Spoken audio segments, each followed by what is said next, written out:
Oh, here we go.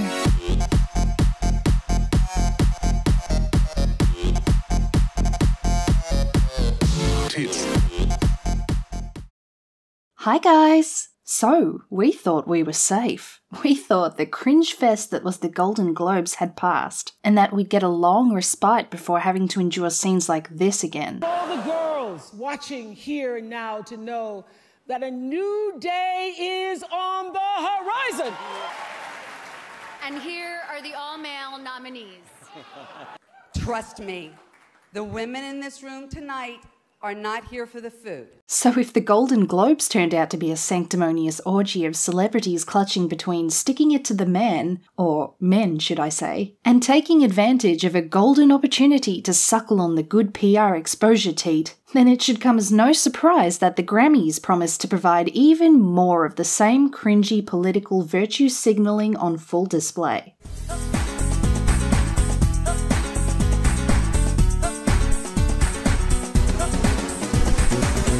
Fucking better than you. Yeah, I'm fucking better than you. Yeah, I'm fucking better than you. Okay, much better than, right? Yeah, I'm fucking better than you. Yeah, I'm fucking better than you. Yeah, I'm fucking better than you. You are garbage, right? Like the Golden Globes, choice of dress became a great way to peacock your political agenda. Except this time we were spared the pointless compulsory black attire which served as a beacon woven into fabric, symbolising that you agreed, yes, I think sexual harassment is bad.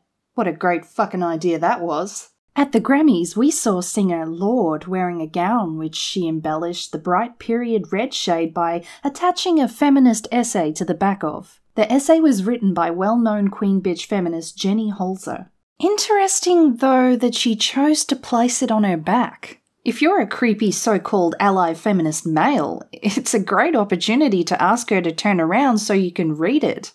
Or check out her ass cheeks for an extended period of time. I mean, if you're into that sort of thing. Andre the Giant never made me slide off my chair in delight.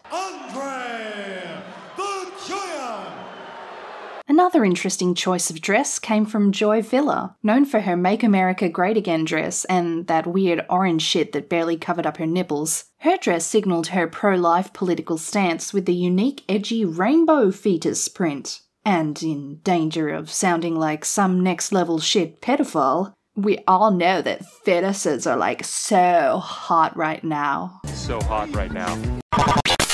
And what would an award show be without the tiresome and overly predictable display of Trump bashing? Celebs took turns to read from the book Fire and Fury in a, quote, satirical skit that poked fun at the president. Trump won't read anything. He gets up halfway through meetings with world leaders because he is bored. His comb-over, semicolon, the color was a product called Just for Men. The longer it was left on, the darker it got. Impatience resulted in Trump's orange blonde hair color. Trump did not enjoy his own inauguration. He started to get angry and hurt that stars were determined to embarrass him. I definitely wasn't there. If Trump was not having his 6:30 dinner with Steve Bannon, then more to his liking, he was in bed by that time with a cheeseburger. Why am I even reading this? I can't believe this. I can't believe that he really... This is how he lives his life? He reprimanded the housekeeping staff for picking up his shirt from the floor. If my shirt is on the floor, it's because I want it on the floor. But it seems that the best reading could only be achieved by the cringe-inducing appearance of Hillary Clinton. He had a long-time fear of being poisoned. One reason why he liked to eat at McDonald's. Nobody knew he was coming, and the food was safely pre-made. That's it, we've got it. That's the one. You think so? Oh, yeah. The Grammys in the bag? In the bag. I don't know about you, but I find this shit really tiresome. The more she publicly bashes Trump, the more she looks like a salty-ass bitch who can't accept that she's lost the election. Like her and Bill play this dom-sub-sex game where she makes Bill dress up as Trump and sexually beats the ever-living fuck out of him for pleasure. And of course, the bitch fest didn't end there. People took to Twitter to vent about how only one woman won an award.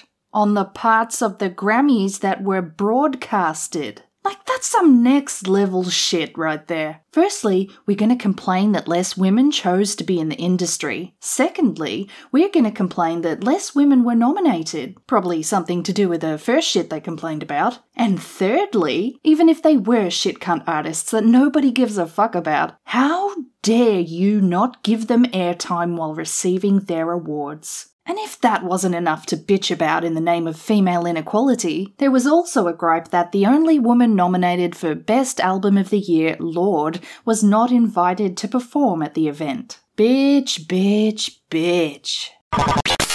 But the period cherry on top of this cunt cake was this speech given by Janelle Monáe. The virtue signalling on display here was at critical capacity, and it almost emitted a frequency that popped every last ball in nutsack unfortunate enough to be in attendance. Tonight, I am proud to stand in solidarity as not just an artist, but a young woman with my fellow sisters in this room who make up the music industry.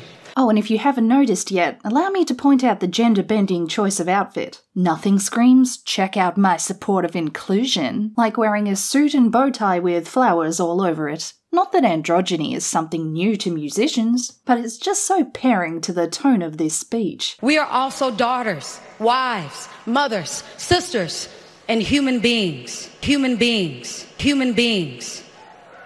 We come in peace. But we mean business. We say time's up for pay inequality. Time's up for discrimination. Time's up for harassment of any kind. And time's up for the abuse of power. Equal pay and access for all women. So if you're a budding young artist out there, looking for a way to make it in music and fit in with the industry's vag cream of the crop, remember these important rules. 1. Choose outfits that signal your support of feminism or gender-neutral inclusion. 2. Make fun of Trump. The more you display your distaste for him, the better. And 3. Constantly bitch about being a woman and how the industry is holding you down. Kind of like a builder blaming his tools. Oh, and I should probably put music talent in there somewhere, I guess. So till the next painfully cringy virtue signalling awards ceremony, tits out everyone. Listen, out of all of these flows, mine's the illest. Now you about to witness why they call me the realest to ever grip a mic in the city where I come from. Cause after this, stick a fork in it, you were done, son. So let me kick it off and put it in the first gear. You just started, I was one of the first here. Everything you ever did, I did in my first year. Out of all these rappers, you were some of the worst here.